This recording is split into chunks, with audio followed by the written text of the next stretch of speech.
Here's me explaining why the argument saying men invented everything is stupid and shouldn't be said on International Women's Day. Yeah, so I'm going to be a little bit pedantic here. Men invented everything. It's a statement, not an argument. And it's not a correct statement. I'm sure there are some women who have invented some things. I can't think of any off the top of my head. But I'm sure that there are some women out there who have invented some things. So it's not a true statement, it's a generalisation, which holds true for the majority of instances where inventions have been invented or created or patented, for that matter. Now, it shouldn't be said on International Women's Day.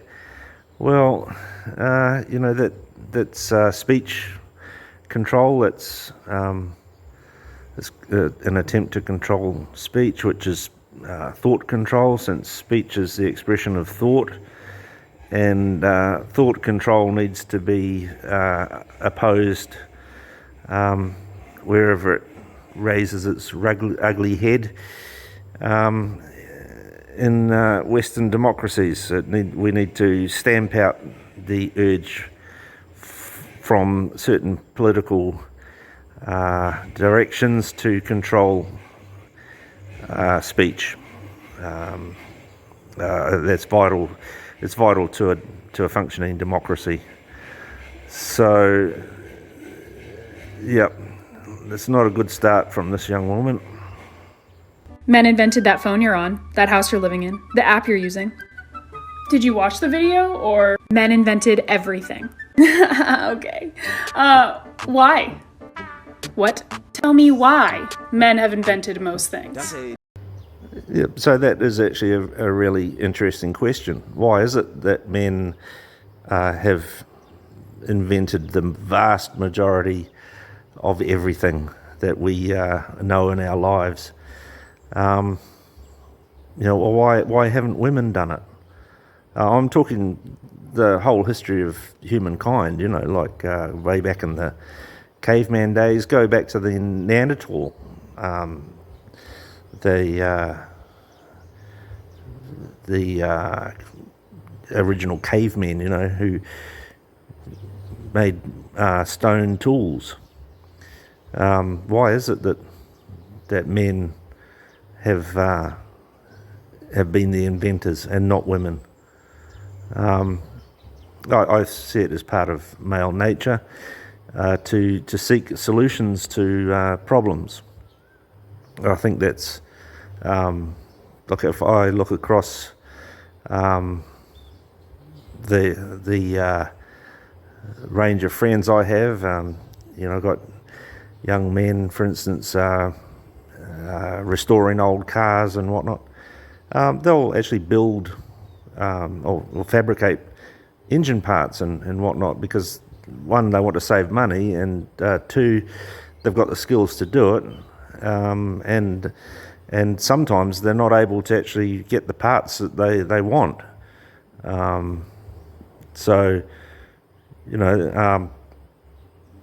What makes them do that?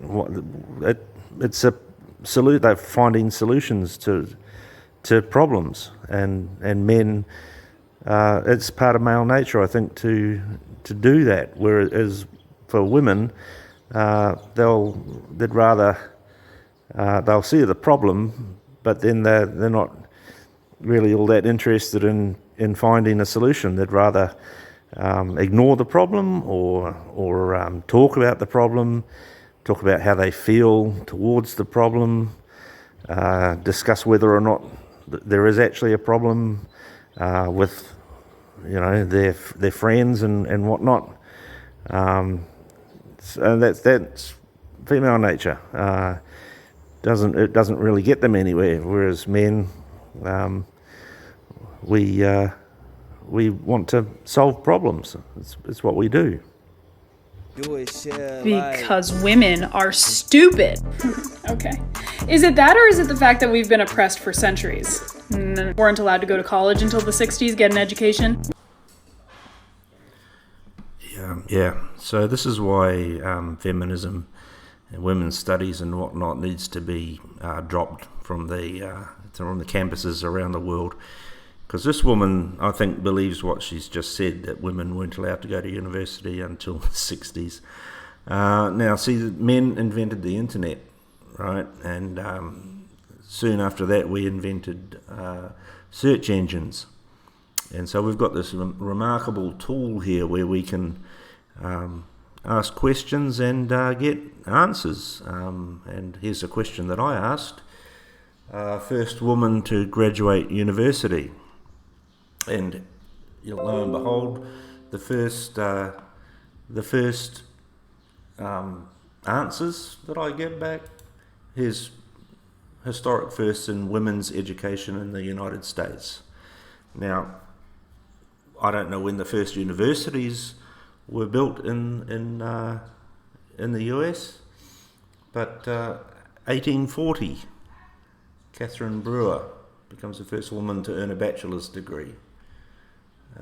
We had one 9 years later, 1862, another bachelor degree to an African American woman. 1866, Lucy Hobbs, dental surgeon. 1870, a lawyer, Ada Kepley. 1873, training school for nurses.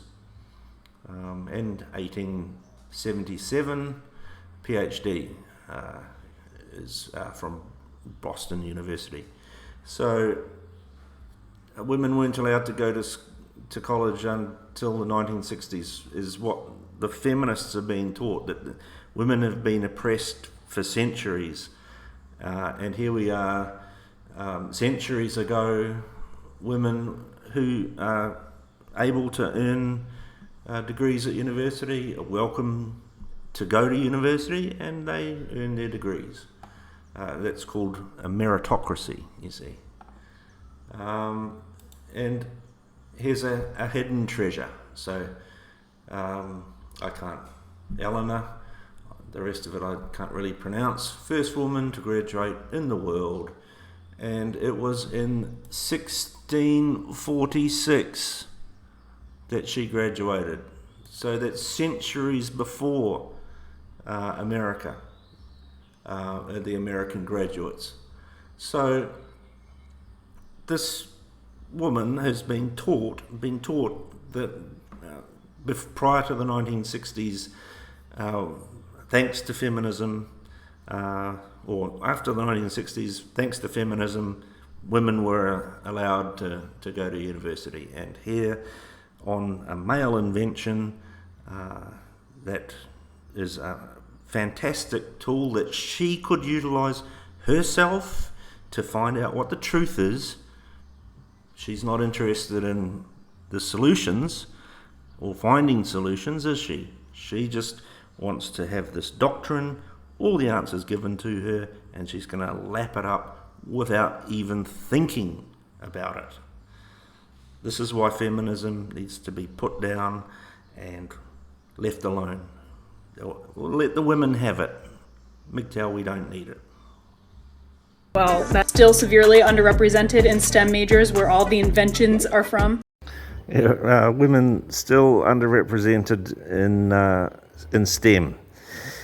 From what I know about it, the universities around the world are crying out for women to go into STEM. They've incentivized it. They're putting women in who don't deserve to be there. They don't meet the criteria, the entrance criteria, so they dumb that criteria down, and they put these women in over the top of men who can perform and can get into these STEM fields.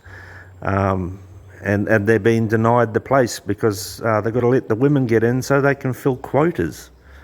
The same thing's happening with the elite military units, where they've had to dumb down the physical requirements of men of entry into those elite special forces, etc. So, yeah, the women being underrepresented in STEM, well, why the fuck are you? Because you've got every incentive to get in there over the backs of men who deserve to be in there. So just, is that women's fault or is it men's fault? Well, I know whose fault it is. It's the doctrine that says that we've got to fill the fucking quotas. That's what the fault is. You don't want to talk about that. You want to talk about the fact that the women who did invent things had their ideas stolen? Because those men, like other things on their body, have teeny tiny egos and had to make sure a woman wasn't smarter than them. The feminist go-to position. Casual male bashing and blame the nearest man. It's tedious. You demand equality, you demand to be treated as an equal. When you don't when you don't meet the criteria, you can't get over the bar, shall we say. The bar's got to be lowered so that you're able to get in, and we can all pretend that women are equal and that you've got something worthwhile listening to or to say, and then at the end of the day, it's just casual male bashing and blame all men for your failings and pass the buck. Don't stand up. Don't take responsibility for anything that you've done or haven't done. It's typical. It's tedious. Men are tired of it, and this is why, or one of the reasons why, MGTOW is the answer. It's walking away, just letting them fight amongst themselves, basically, and concentrating on living a good life. That's MGTOW.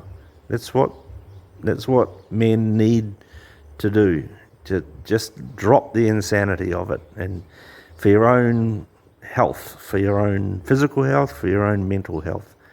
Just enough.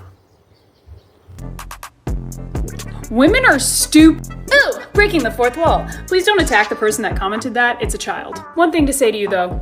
Good luck, Colton.